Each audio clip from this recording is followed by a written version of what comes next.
Natan Academy. Learn smart, score high, succeed beyond. ኤስኤቲ ጥያቄዎች እናያለን ለዛሬ አናሎጂ መጠናል ማለት ነው። አናሎጂ you'll be given pair of words እንደዚህ ሁለት ቃላት ተሰጧቸዋል። የነዚህ የሁለቱ ቃላት ግንኙነትን ታዩና word relationship the same relationship እዚህ ጋር ተጠብቃላችሁ ማለት ነው። ለምሳሌ cause and effect ከተሰጠ እዚህ ጋርም cause and effect። ስለዚህ ለዛሬ የተሰጠን kennel እና dog ነው። kennel dog kennel is the house of dog done it's the house of dog ስለዚህ stable የምን house ነው አለቀ horse ነው sheep ነው hen or cow this is stable for horse but ቤት ምን ይባላል stable sheep we call it pen ወይም ደግሞ fold ሊባል ይችላል hen ደግሞ hen የሚኖርበት ቤት coop ነው ማለት ይችላል ማለት ነው የካው ደግሞ ምን ይባላል cow shed or shed ብቻ ሊሆን ይችላል cow shed ወይም ደግሞ ሼድ ብቻ ሊሆን ይችላል ማለት ነው ስለዚህ stable is the house of horse ማለት ነው number 2 hive is bees ይሄን ቀፎ ነው ታውቃላችሁ bees still hive house ነው የተጠየቅነው ማለት ነው nest ስለዚህ የማን ነው nest is very simple question ስለዚህ የኔስት ደግሞ bird ነው መልሱ petal to flower okay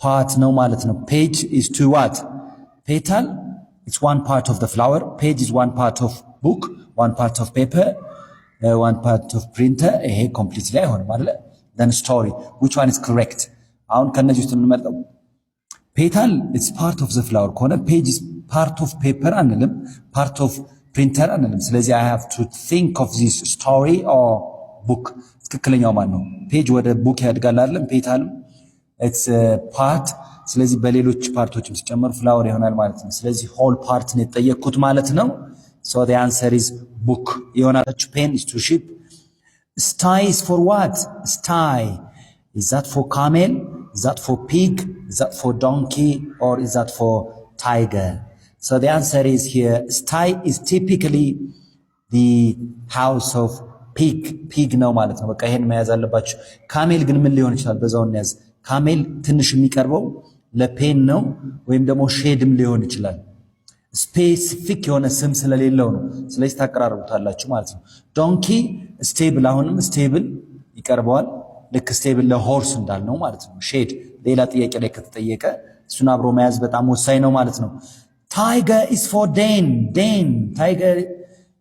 tiger is den is to lion good barrow right very nice barrow is to what barrow የሆነ it's a hole in the ground ላይ ያለ መሬት ላይ ያለ ቀዳዳ ነገር ማለት ነው barrow ስለዚህ እዛ ውስጥ ምን ሊኖሩ ይችላሉ በቀላሉ elephant ነው rabbit ነው eagle ነው ወይስ snake ከነዚህ እስኪ አንዱ ምረጡ it's for rabbit the answer is rabbit ግን snake ይቀራረባል snake ግን እሱ ጋር ብቻ የግድ የሆነ ጉድጓድ ውስጥ ብቻ ስለማይኖር ነው aquarium is to fish so kg is to what aquarium is a transparent tank የሆነ የሚታይ ታንክ አለ transparent tank of water ነው አይደለ is for fish kg ስለዚህ ምን ይሆናል ማለት ነው kg ደግሞ ምንድነው ይሄም structure made like በዋየር made የተደረገ ለበርድስ small mammals reptiles ሊሆን ይችላል kg ማለት ነው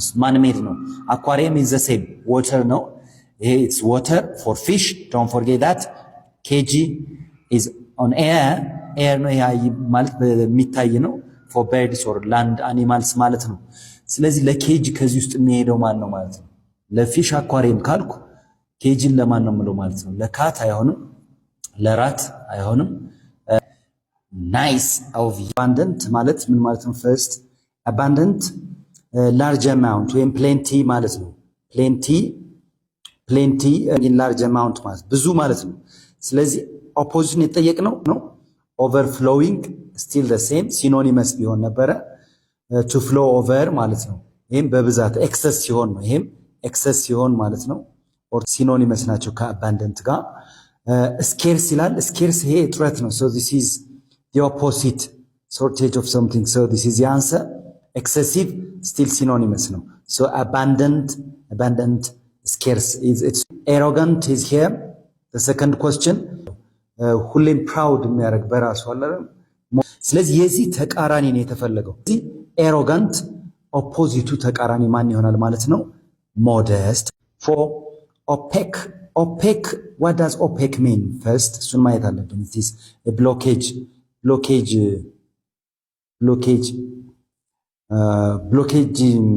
of the passage ማለት ነው። ማለፊያ ለምሳሌ ላይትን የማያስተላልፍ ማለት ነው። ላይትን የማያስተላልፍ። ስለዚህ ኦፔክ የዚህ ተቃራኒ የሆነ ነው እየተፈለገ ያለው ማለት ነው። አንቶኒመስ impenetrable ይላል። ይሄም impenetrable it's related synonymous ቢሆን ኖሮ ነው የሚቀራረበው። incapable of being penetrated impenetrable ማለት penetrate መደረግ የማይችል ማለት ነው። ስለዚህ ከኦፔክ ሲኖኒመስ ኦፖዚት ሊሆን አይችልም። dense ይሄም compactness ነው። it's about compactness densely populated አይደለ crowding together። ስለዚህ dense still የዚህ ተቃራኒ ሊሆን አይችልም። solid alright ተቀራራቢ ነው የሚሆነው ሲኖኒመስ። ስለዚህ መልሱ የኦፔክ ላይት የማያስተላልፍ ከሆነ ትራንስፓረንት የሚያስተላልፍ። ግሪጋሪየስ ሶሺየብል የሆነ ሰው የሌሎችን ቀረቤታ የሚፈልግ ወይም አውትጎይንግ ማለት የማይከብድ ከሌሎች ጋር ማውራት የሚፈልግ ማለት ነው። አውትጎይንግ ኦፕንሊ ኦር ፍሬንድሊ ማለት ነው። እነዚህ ሁሉ ተመሳሳይ ቃላት ናቸው ማለት ነው። ሲኖኒመስ ግሪጋሪየስ ከሌሎች ጋር አብሮ መሆን የሚፈልግ ሰው፣ ሶሺየብል ፍሬንድሊ ሰው ማለት ነው። ግሪጋሪየስ የዚህ ተቃራኒ የተፈለኩት የተጠየቁት አውትጎይንግ ሲኖኒመስ ሶሻል ቢሆን እንኳ አትሊስት ሲኖኒመስ ለመሆን ማለት ሶሻል ዋደስ ራይት። ፍሬንድሊ ሲኖኒመሱ ተመሳሳይ ነው። ፍሬንድሊ እና አውትጎይንግ ሲኖኒመስ ነው። የተጠየቁት ግን ኦፖዚት ነው። ስለዚህ ግሪጋሪየስ ከሌሎች ጋር አብሮ መሆን የሚፈልግ ሰው ነው አይደለ ግሪጋሪየስ የምንለው። ስለዚህ ሪዘርቭድ የቁጥብ የሆነው ግን this is the opposite of gregarious። ይሄ በጣም ጠቃሚ የሆነ ቃል ነው። mandatory something mandatory ማለት የግድ የሚያስፈልግ ማለት ነው። ወይም obligatory ማለት ነው። obligatory ያ ማለት compulsory። ስለዚህ compulsory obligatory እንደ mandatory ሲኖኒመስ። የተጠየቅነው ግን opposite ነው አይደለ? required ደግሞ አስፈላጊ የሆነ ነው። ስለዚህ የማይቀር ነው ይሄም። ስለዚህ ትንሽ ይቀራረባል ሲኖኒመስ። still opposite አይደለም ማለት ነው። so optional ግን ማለት optional ይሄ እንዳማራጭ ማንንም አያስገድድም ማለት። so this is the opposite of man። cautious get cautious is the next question። cautious ምን አይነት ሰው ነው?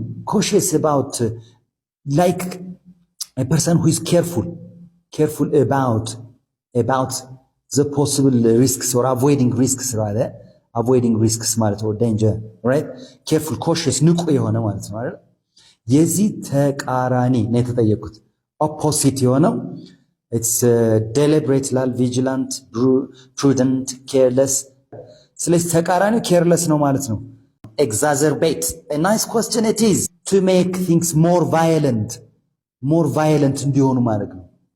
bitter የበለጠ ሲቨር እንዲሆን ነገሮቹ ሲቨር እንዲሆኑ ማድረግ ማለት ማባባስ ማለት ነው። exacerbate exaggerate ማድረግ ነው። ነገሮችን የበለጠ ማባባስ ማለት ነው። ወርስን ማድረግ ነው። ስለዚህ የዚህ ተቃራኒ የተጠየቁት alright intensify the same meaning ነው ያለው። when you say to intensify something magnify ማለት ነው። magnify ነገሩ ወይም ደግሞ to become intense grow stronger intensify ማድረግ intense ማድረግ የበለጠ ማለት ነው። ስለዚህ ይሄ ይቀራረባል exacerbate ጋር ሲኖኒመሱ ነው።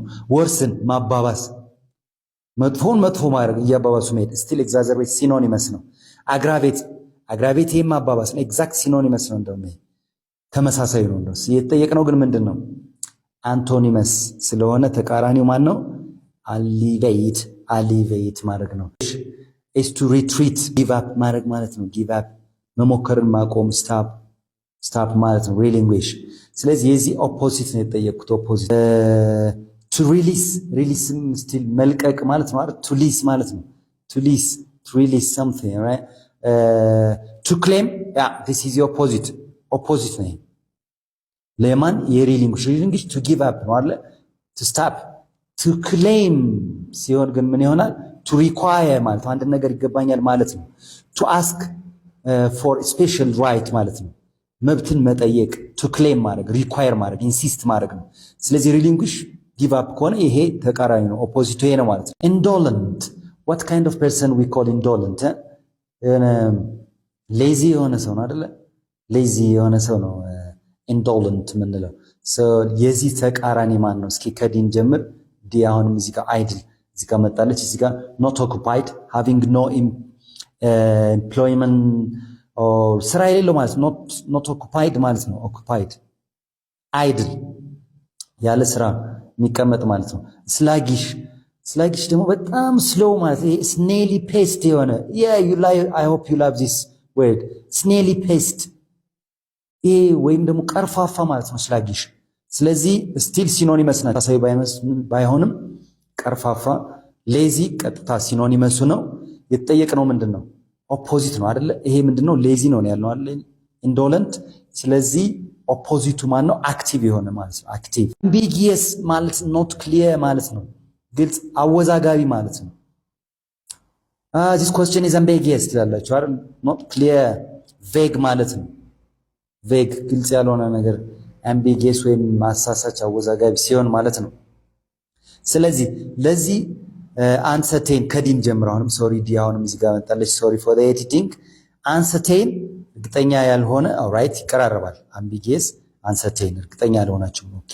ሲኖኒመስ ቢሆን ነው ኦኬ። ዳውትፉል ስቲል ኤግዛክት ሲኖኒመሱ ባይሆንም ዳውትፉል ይሄ ተጠራጣሪ ማለት ነው አይደለ?